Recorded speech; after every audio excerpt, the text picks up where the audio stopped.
opisina ni Congressman Dodo Tagas, nga lakip na ko, nanguha nagdatos daan data. Okay? Kung ang munisipyo sa Digos, kwalipikado na ba nga makonverter isip usa ka bagong syudad? In other words, walang isalig ni Douglas Tagas sa ubang opisyal, like lakip sa mayor, or sa masikinsa, or sa gobernador. Ang opisina mismo, gipreparar daan ang mga papeles, mga requisitos, kung kwalipikado ba ang sila sa Digos. Tingnan, si Dodo Tagas, gipreparar niya daan. Kabalo na daan si Governor Tagas ng munisipyo sa Digos sa populasyon o sa income o sa teritoryo, kwalipikado na nga mahimong syudad.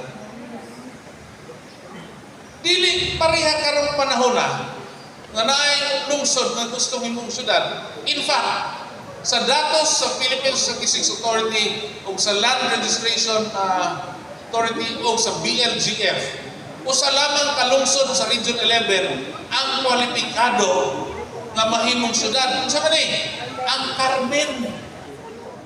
Nakuha ko ninyo? Gipreparar. Wala may nagbuhat-buhat o sangguniang bayan resolution nga dunay malisya from the very beginning. Masing kabalo ka na nga dili kwalipikado, gipasa gihapon ninyo. Nihuman, wala pag yun ninyo gisambit sa mas taas pang legislative body for review, kay ipakomiti gitunta. Kay kabalo man sila, nga di yun pasa. Busa ang ibuhat, ipirmahan sa iyahang igagaw, nga chairman na sa executive committee, nagbuhat ng suwat. Suwat-suwat, naghangyo. Niya karon kung ang tubag, dili mauyon sa inyong tubag, masuko mo.